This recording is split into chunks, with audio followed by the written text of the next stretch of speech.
Students, जैसे आपकी ज़िंदगी में या किसी की भी ज़िंदगी में एक मकसद होता है, उस तरह से कंपनियां जब अपना बिजनेस खड़ा करती हैं तो वो भी एक मकसद डिसाइड करती हैं।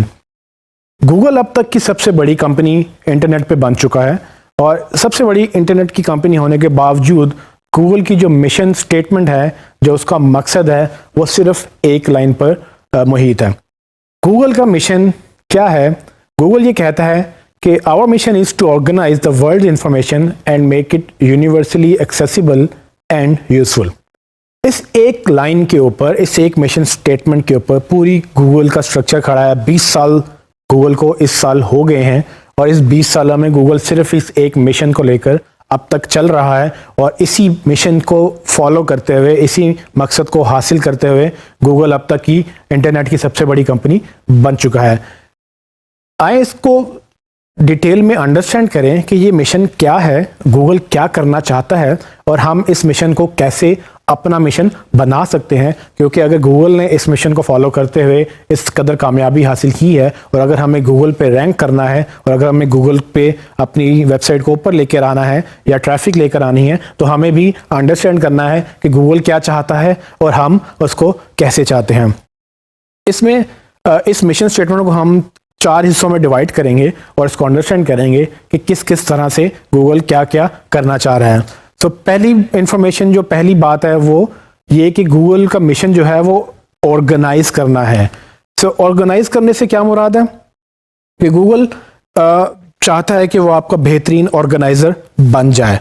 अब ये कैसे पॉसिबल है? सो क्या क्या ऑर्गेनाइज करने की ज़रूरत पेश आ सकती है? फॉर एग्जांपल, अगर आपने जीमेल यूज़ की है तो जीमेल, गूगल की ये कोशिश थी कि ईमेल का जो मसला है, ईमेल सर्विस अच्छी अवेलेबल नहीं थी मार्केट में, तो गूगल ने आके ईमेल का एक नया कॉन्सेप्ट दिया और जो कि बाकी ईमेल सर्विसेज से डिफरेंट था और उन्होंने ईमेल को एक डिफरेंट अंदाज से पेश करके अब तक एक जीमेल जो है ईमेल की सबसे बड़ी सर्विस बन चुकी है। आप फ्री में गूगल का जीमेल अकाउंट बना सकते हैं, लेकिन फिर आप अगर अपनी डोमेन पे जीमेल यूज़ करना चाहते हैं तो आप गूगल ऐप्स के थ्रू गूगल को पैसे देकर वही जीमेल की सर्विस अपनी डोमेन पर भी चला सकते हैं। ये वो एक एग्जांपल है जिससे गूगल ने क्या किया कि आपकी ईमेल को ऑर्गेनाइज करना शुरू कर दिया। उसके बाद अगर आप देखें, गूगल की ड्राइव के नाम से एक और प्रोडक्ट है जो गूगल क्या करता है कि आपकी सारी की सारी फाइलें अपने ड्राइव में सेव कर लेता है। इस ड्राइव में आपको ये सहूलत मिलती है कि आपके पास जिस तरह से कंप्यूटर में हार्ड डिस्क होता है जहाँ पर आप अपनी डेटा सेव कर सकते हैं, उसी तरह से आपको डिजिटल ऑनलाइन एक हार्ड डिस्क मिल जाती है जो गूगल ड्राइव के नाम से गूगल आपको 15 GB फ्री स्पेस देता है। उसमें आप अपनी सारी फाइलें अपलोड कर सकते हैं, उसमें अपनी इंफॉर्मेशन सेव कर सकते हैं, उसको मैनेज कर सकते हैं और इसका आपको ख़तरा भी नहीं है कि वो डिलीट होगी या वो कंप्यूटर ख़राब होने पर या क्रैश होने पर वो ख़त्म हो जाएगी।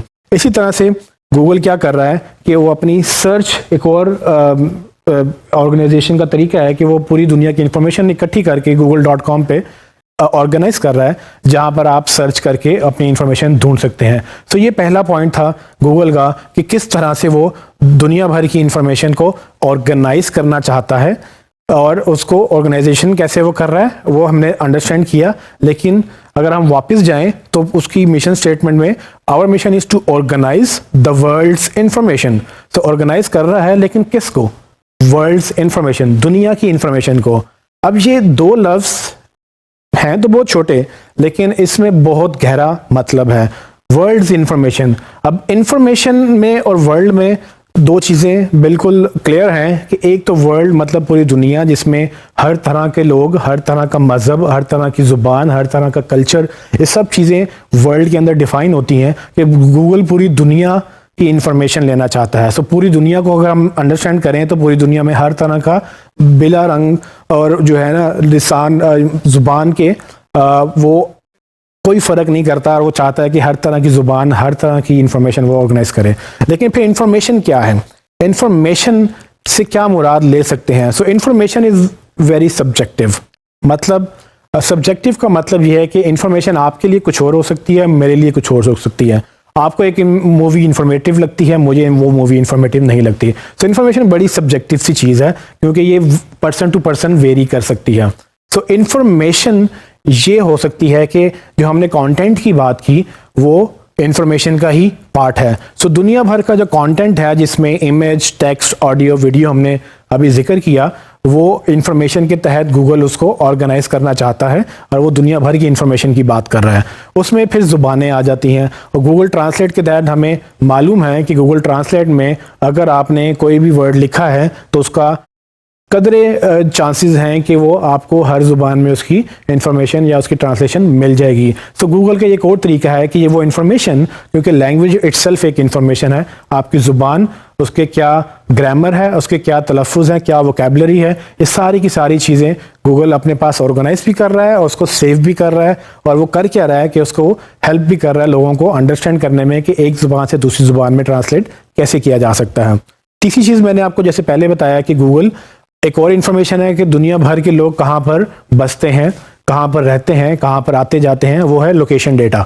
लोकेशन बेस्ड मतलब कि आपकी जहाँ पर आप हैं, आपके मोबाइल के तहत, वो जीपीएस के तहत आपसे इंफॉर्मेशन कलेक्ट कर रहे हैं कि आप कहाँ आते हैं, कहाँ जाते हैं, और वो गूगल मैप्स के सूरत में वो इंफॉर्मेशन सेव हो रही है और वो भी दुनिया भर की।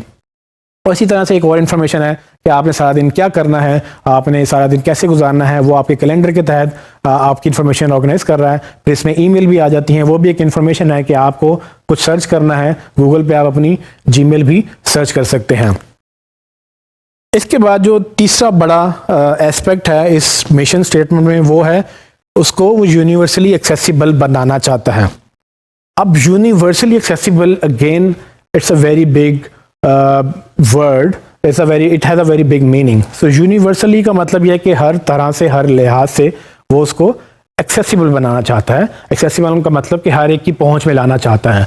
सो यूनिवर्सली एक्सेसिबल का मतलब यह है कि वो हर एक के लिए पहुंच में इंफॉर्मेशन आ जाए, क्योंकि गूगल ने जो इन्फॉर्मेशन इकट्ठी की उसको ऑर्गेनाइज किया, लेकिन वो ये चाहता है कि अब वो इन्फॉर्मेशन और जो उसके पास डेटा है वो लोगों तक एक्सेसिबल भी हो यूनिवर्सली। अब यूनिवर्सली को हम कैसे डिफाइन करेंगे? फॉर एग्जांपल, हर डिवाइस पे गूगल चलता है। आप मोबाइल ले लें, आप लैपटॉप ले लें, आप कोई और इन्फॉर्मेशन ले लें, हर डिवाइस में गूगल आपको मिलेगा, आपको गूगल चलता हुआ नज़र आएगा। ऐसा पॉसिबल नहीं है कि एक ऐसी डिवाइस हो जिस पे इंटरनेट ना चलता हो, मतलब जिस पे इंटरनेट चलता हो उस पर गूगल ना चलता हो। ऐसा कभी देखा नहीं है और ना ही कभी ऐसा होगा। क्यों? क्योंकि गूगल ये चाहता है कि जो इन्फॉर्मेशन है वो यूनिवर्सली एक्सेसिबल होनी चाहिए। तो जिस डिवाइस पे आपको इंटरनेट हासिल है उस डिवाइस पे आप गूगल को यूज़ कर सकते हैं। एक तो डिवाइस की बात होगी। उसके बाद आप देखें कि जिस ज़ुबान में आप बोलते हैं, जिस ज़ुबान में आप इंटरनेट यूज़ करते हैं, उस ज़ुबान में गूगल चाहता है कि वो भी आपको अवेलेबल हो। और अब तक की बहुत सारी बहुत बड़ी ज़ुबानें हैं इस दुनिया में जो गूगल ने, जिसमें अपनी गूगल का वर्जन आप अवेलेबल है, आप उसको यूज़ कर सकते हैं उस ज़ुबान में, और आप उस ज़ुबान में इंफॉर्मेशन सर्च भी कर सकते हैं। और ऑलमोस्ट दुनिया भर में हर जगह पे गूगल एक्सेसिबल है। जैसे कि पहले कहा कि जहाँ पर इंटरनेट चलता है वहाँ पर गूगल चल सकता है। सिर्फ मसला वहाँ पर होता है जहाँ पर लोग जहाँ पर ये किसी ने बैन ना किया हो, वरना गूगल ऑलमोस्ट हर जगह पे है। आखिरी चीज़ जो इस मिशन स्टेटमेंट में है वो ये कि गूगल इस इंफॉर्मेशन को सिर्फ दिखाना नहीं चाहता, उसने ऑर्गेनाइज कर लिया, उसने इंफॉर्मेशन कलेक्ट कर ली, फिर उसने यूनिवर्सली एक्सेसिबल भी बना दिया, लोगों को हासिल भी होगी इंफॉर्मेशन, लेकिन उसको यूज़फुल वे में हासिल करना चाहता, वो प्रोवाइड करना चाहता है। अब यूज़फुलनेस अगेन एक बहुत गहरा लफ्ज़ है जिसमें आप ये समझें कि यूज़फुलनेस भी वेरी करती है। मेरे लिए कोई चीज़ अफादियत रखती है और आपके लिए अफादियत नहीं रख सकती। तो ये यूज़फुलनेस भी condition to condition, situation to situation vary करती है। फॉर एग्जांपल, मैंने मूवी देखनी है और अगर मैं कराची से लाहौर मूवी सर्च कर रहा हूँ, लेकिन गूगल कराची से लाहौर मुझे लोकेशन का रिजल्ट दे देता है कि जी आपको गाड़ी लेनी है या आपको जहाज़ लेना है, तो वो मेरे लिए इन्फॉर्मेशन तो थी लेकिन यूज़फुल नहीं थी, क्योंकि मैं कराची से लाहौर मूवी का नाम सर्च कर रहा था, लेकिन वो कराची से लाहौर मुझे लोकेशन डेटा दिखा रहा था। सो ये वो एग्जाम्पल है। इस तरह के बहुत सारे ऐसे सिनेरियोज हैं जिसमें यूज़फुलनेस का बड़ा एलिमेंट रेलिवेंट है। सो गूगल ये समझेगा कि मैं उस वक्त क्या ढूंढ रहा हूँ, और अगर वो ये समझेगा तो ही वो एक अच्छा सर्च इंजन बन पाएगा, क्योंकि वो मुझे रेलिवेंट इन्फॉर्मेशन देगा। सो यूज़फुलनेस का मतलब ये हुआ कि सही जगह पर सही इंफॉर्मेशन सही अंदाज में अगर वो यूज़र को देगा तो वो एक अच्छा सर्च इंजन बन जाएगा। सो अगर हम दोबारा से इसको फॉलो करें तो गूगल का मिशन क्या है? गूगल ये चाहता है कि दुनिया भर की इंफॉर्मेशन को वो ऑर्गेनाइज भी करें उसको कलेक्ट भी करे, डेटा में सेव भी करे, अपने डेटाबेस में सेव करे, एंड देन वो यूनिवर्सली मतलब कि हर एक को बगैर बिला किसी तफरीक के एक्सेसिबल भी बनाए और यूज़फुल भी बनाए। इस एक मिशन के तहत पूरी कंपनी 20 साल से चल रही है और आने वाले दिनों में गूगल का मिशन शायद यही रहे, और इस मिशन के तहत गूगल अब तक की सबसे बड़ी कंपनी है। सवाल ये पैदा होता है कि हमारे लिए ये इम्पोर्टेंट क्यों है। अगर गूगल इस इंफॉर्मेशन के तहत अभी तक सबसे बड़ी कंपनी बन गई है और हमने चूंकि गूगल पे रैंक करना है अपनी वेबसाइट को और हमने अपनी इंफॉर्मेशन वहाँ पर रैंक करनी है और ट्रैफिक वहाँ से लेनी है, तो हमें चाहिए कि हम भी गूगल के मिशन को अपना मिशन बना लें। सो गूगल का मिशन क्या है कि वो सारी इंफॉर्मेशन ऑर्गेनाइज करे, उसको यूनिवर्सली एक्सेसिबल बनाए, यूज़फुल बनाए और उसको अपने डेटाबेस में सेव करे। तो वो इन्फॉर्मेशन क्या है? वो इन्फॉर्मेशन हमारी वेबसाइट की इन्फॉर्मेशन हो सकती है। तो हम भी अपनी इन्फॉर्मेशन ऑर्गेनाइज करेंगे, गूगल के लिए उसको रेडी रखेंगे ताकि वो उसको ईजीली एक्सेस कर सके और उसको यूज़फुल वे में देंगे ताकि उसके लिए यूज़फुल रहे और वो लोगों को यूज़फुल वे में दिखाता रहे। और इसी तरह से हम कोशिश करके पूरी तरह से गूगल के गाइडलाइंस के मुताबिक, वाइट हैट टेक्निक के मुताबिक हम अपनी वेबसाइट पे अच्छी एसईओ कर सकते हैं और हम अच्छी रैंकिंग्स भी ले सकते हैं।